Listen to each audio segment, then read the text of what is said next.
इससे आगे बात करेंगे दोस्तों हम 51 से लेकर के 55 आर्टिकल तक। हमने दोस्तों पिछली क्लास में 1 से लेकर के दोस्तों आपके क्या कर लिए थे दोस्तों 50 आर्टिकल कंप्लीट कर लिए थे। आज मैं दोस्तों आपको 50 से लेकर के 51 आर्टिकल तक कंप्लीट कराने वाला हूँ, मेरा मतलब 100 तक। तो 51वां आर्टिकल कौन सा है उसकी हम बात करते हैं। तो दोस्तों 51वां आर्टिकल कहता है आपका अंतर्राष्ट्रीय शांति और सुरक्षा की अभिवृद्धि। 92 मेरा मतलब 52वां आर्टिकल कहता है दोस्तों आपका भारत का एक राष्ट्रपति होगा। 52 से लेकर के दोस्तों आपके 60 तक आपके राष्ट्रपति जी के, मेरा मतलब 62 तक आपके राष्ट्रपति जी के आर्टिकल आ जाते हैं यहाँ से आगे, ठीक है। तो 53वां आर्टिकल कहता है दोस्तों आपका संघ की कार्यपालिका शक्ति राष्ट्रपति जी में निहित होगी। और 54वां आर्टिकल कहता है दोस्तों आपका राष्ट्रपति का निर्वाचन और निर्वाचन की रीति दोस्तों 55वें आर्टिकल में बताई गई है, यानी राष्ट्रपति के निर्वाचन की रीति, ठीक है। उसके बाद दोस्तों आपका 56वें आर्टिकल में कार्यकाल बताया गया है राष्ट्रपति जी का। हम राष्ट्रपति जी के बारे में दोस्तों आज हम बात करेंगे पूरी डिटेल पूर्वक बात, ध्यान से देखो दोस्तों राष्ट्रपति जी की जो पहली तो बात करें कार्यकाल वो 5 वर्ष का होता है, ठीक है। उसके बाद दोस्तों कार्यकाल 56वें ही आर्टिकल में बताया गया है राष्ट्रपति जी का। उसके बाद दोस्तों वो त्याग पत्र जो देते हैं वो उपराष्ट्रपति जी को देते हैं। और संविधान के उल्लंघन पर उन पर महाभियोग इम्पीचमेंट भी हटाया जाना चाहिए, या हटाया या लागू भी किया जा सकता है दोस्तों राष्ट्रपति जी पर। वो दोस्तों आपका 61वें आर्टिकल के तहत महाभियोग लगाया जाता है। उसके बाद दोस्तों हम बात करें 59वें आर्टिकल में उनकी कुछ पद की शर्तें भी होती हैं, जैसा कि दोस्तों आपका सदस्य संसद या विधानमंडल का सदस्य ना हो, लोकसभा का होने चाहिए, लोकसभा के योग्य होने चाहिए, कोई लाभ और अन्य पद धारण ना किया हो। वेतन और भत्ते की हम बात करें दोस्तों तो उनका 5 लाख का दोस्तों आपका क्या होता है वेतन होता है, ठीक है। उसके बाद दोस्तों नेक्स्ट बात करें 57वें आर्टिकल में दोस्तों उनका पुनर्निर्वाचन के लिए पात्रताएं। एक व्यक्ति जो राष्ट्रपति रह चुका है या है वह पुनर्निर्वाचन के लिए पात्र है, दोबारा इलेक्शन लड़ सकता है या चुनाव लड़ सकता है दोबारा, वो दोस्तों 57वें आर्टिकल में बताया गया है। 58वें आर्टिकल में दोस्तों आपको बताया गया है निर्वाचन के लिए योग्यताएं या एलिजिबिलिटी, जो कि दोस्तों 35 वर्ष की आयु होनी चाहिए, भारत का नागरिक होना चाहिए, लोकसभा का सदस्य निर्वाचित होने की योग्यता रखना चाहिए। उसके बाद दोस्तों शपथ और प्रतिज्ञान की बात करें तो कार्यभार ग्रहण करने से पहले शपथ भारत के मुख्य न्यायाधीश यानी CJI दिलाते हैं, ठीक है। उसके बाद दोस्तों संविधान द्वारा विधि का परीक्षण, संरक्षण और प्रतिसंरक्षण और दोस्तों जनता की सेवा के लिए होते हैं। और तीनों फोर्स की कमांड दोस्तों राष्ट्रपति जी संभालते हैं, एयरफोर्स, नेवी और आपका दोस्तों आपका आर्मी, ठीक है। नेक्स्ट बात करते हैं दोस्तों आपका 61 से लेकर के 65 आर्टिकल, 61 से लेकर के 65 आर्टिकल तक। 61वें आर्टिकल में दोस्तों आपको बताया गया है 61वें आर्टिकल में दोस्तों आपका क्या बताया गया है राष्ट्रपति पर महाभियोग क्या होगा दोस्तों महाभियोग, वो 61वें आर्टिकल में बताया गया है। 62वें आर्टिकल में दोस्तों आपका रिक्ति बताई गई है, यानी राष्ट्रपति के पद की रिक्ति बताई गई है। उसके बाद दोस्तों 63वें आर्टिकल में बताया गया है भारत का उपराष्ट्रपति होगा, वाइस प्रेसिडेंट के दोस्तों आपका 63वें आर्टिकल से चालू हो जाते हैं, ठीक है। 64वें आर्टिकल में दोस्तों उपराष्ट्रपति राज्यसभा का सभापति होंगे, वो दोस्तों 64वें आर्टिकल में बताया गया है। 65वें आर्टिकल में दोस्तों उपराष्ट्रपति के राष्ट्रपति के रूप में कार्य करना, वो 65वें आर्टिकल में बताया गया है। नेक्स्ट बात करें दोस्तों आपका वाइस प्रेसिडेंट का चुनाव और कार्य की बात करें तो दोस्तों 66 से लेकर के 70 आर्टिकल के मध्य में ही आ जाते हैं। जैसा कि दोस्तों आपका 66वां आर्टिकल कहता है उपराष्ट्रपति का चुनाव निर्वाचक मंडल द्वारा, ठीक है। जैसा कि दोस्तों संसद के दोनों सदनों के सदस्य निर्वाचित और मनोनीत होने चाहिए, एकल संकरणीय मत आनुपातिक प्रतिनिधित्व के जरिए इनका क्या होता है तो इलेक्शन होता है।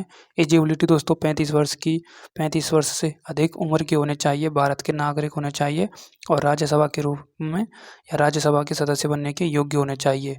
इनके दोस्तों कार्यकाल की बात करें तो 67वें आर्टिकल में बताया गया है। 67वें आर्टिकल में दोस्तों 5 वर्ष का कार्यकाल होता है, इस्तीफा राष्ट्रपति को देते हैं, हटाने की प्रक्रिया राज्यसभा द्वारा संकल्प पारित, लोकसभा सहमति, ठीक है।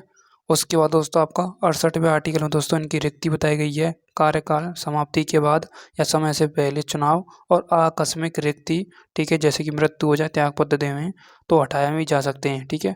उसके बाद दोस्तों इनके तुरंत चुनाव हो जाते हैं, ठीक है, ये आपको पता होना चाहिए। और कार्यकाल भी आपको पता होना चाहिए, ठीक है। और नया वाइस प्रेसिडेंट भी दोस्तों लागू हो जाता है यदि ये हट जाएं, अपने त्यागपत्र दे दें अपने कुर्सी से, ठीक है।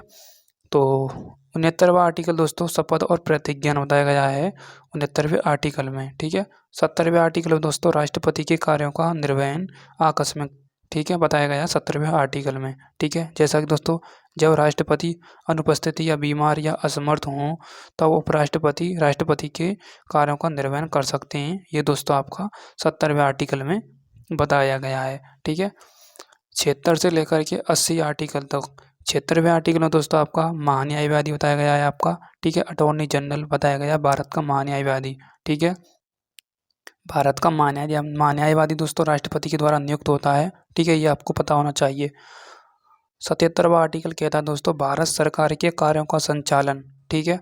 उसके बाद दोस्तों आपका 78वें आर्टिकल में बताया गया दोस्तों प्रधानमंत्री के कर्तव्य 78वें आर्टिकल में बताया गया है, ठीक है।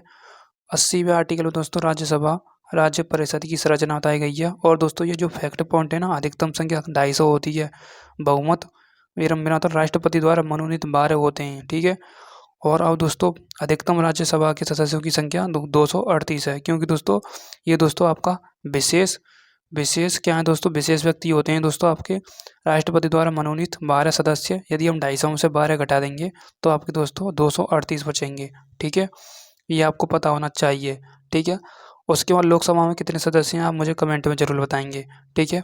अप्रत्यक्ष चुनाव होता है इनका, ठीक है। नेक्स्ट उसके बाद दोस्तों आपका आता है 79वां आर्टिकल संसद का गठन बताया गया है। जैसा कि दोस्तों संसद के 3 पार्ट होते हैं, एक राष्ट्रपति, एक राज्यसभा और एक लोकसभा। उसके बाद 80वें आर्टिकल में दोस्तों आपका राज्यसभा का गठन बताया गया है संसद का 79 में। और 80 में दोस्तों आपका कितना बताया गया है, 80वें आर्टिकल में राज्यसभा का संरचना बताई गई है। राज्यसभा की दोस्तों अधिकतम मैंने आपको बताई थी 250 क्या होती है दोस्तों आपका सदस्य संख्या होती है, ठीक है। नेक्स्ट अब दोस्तों 81 से लेकर के 85 आर्टिकल तक की हम बात करें, अनुच्छेद 81 से लेकर के 85 तक की, तो दोस्तों ध्यान से देखियो 81वें आर्टिकल में क्या बताया गया है। 81वें आर्टिकल में बताया गया है दोस्तों आपका लोकसभा की संरचना, ठीक है। और 82वें आर्टिकल में दोस्तों आपका प्रत्येक जनगणना के बाद समायोजन। 83वें आर्टिकल में दोस्तों लोकसभा की अवधि बताई गई है जो कि 5 वर्ष की होती है, ठीक है। 84वें आर्टिकल में दोस्तों लोकसभा सदस्यों के लिए योग्यता बताई गई हैं, जो कि दोस्तों भारत का नागरिक होना चाहिए, 25 वर्ष से कम नहीं होनी चाहिए एज, ठीक है। 85वें आर्टिकल में दोस्तों आपका क्या बताया गया है, संसद के शस्त्रावसान या विघटन बताया गया है 85वें आर्टिकल में, ठीक है। नेक्स्ट बात करते हैं हम आगे की तरफ दोस्तों आपका 86 से लेकर के 90 आर्टिकल तक की। 86वें आर्टिकल में दोस्तों आपको बताया गया है राष्ट्रपति सदनों को संबोधित करने या संदेश भेजने का अधिकार दे सकते हैं, वो 86वें आर्टिकल में बताया गया है। 87वें आर्टिकल में दोस्तों आपका बताया गया है राष्ट्रपति का विशेष संबोधन।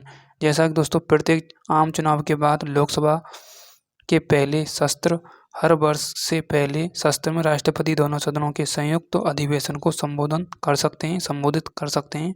इस संबोधन में सरकारी नीतियाँ और भावी कार्यक्रमों का विवरण होता है, ठीक है। ओके, ठीक है। 88वें आर्टिकल में दोस्तों सदनों के संबंध में मंत्रियों और महान्यायवादियों के अधिकार बताए गए हैं, ठीक है।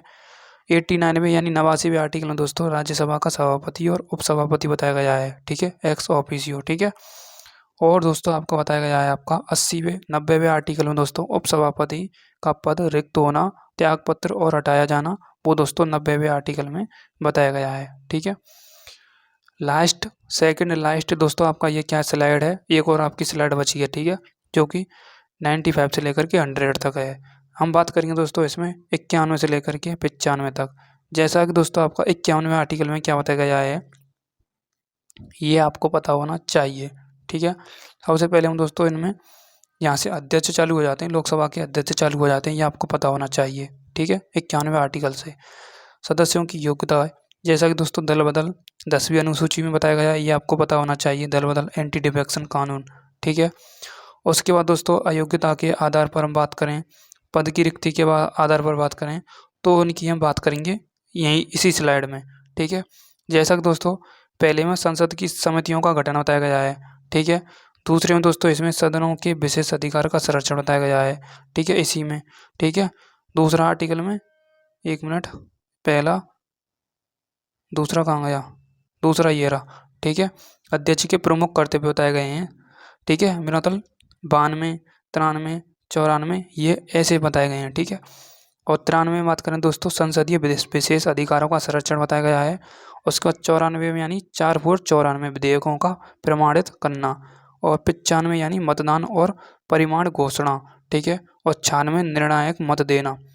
लेकिन दोस्तों ये कर्तव्य बताए गए हैं। ठीक है, ओके, आपको पता होना चाहिए। ठीक है, आर्टिकल नहीं है ये। ठीक है,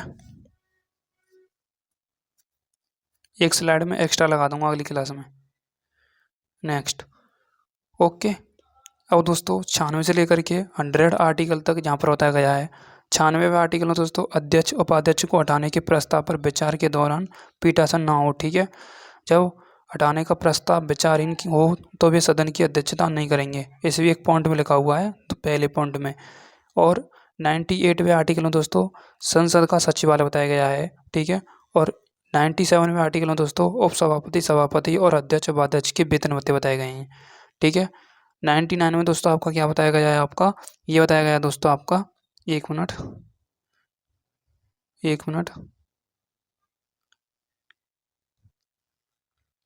99 में दोस्तों एक पॉइंट बताया गया है, एक मिनट,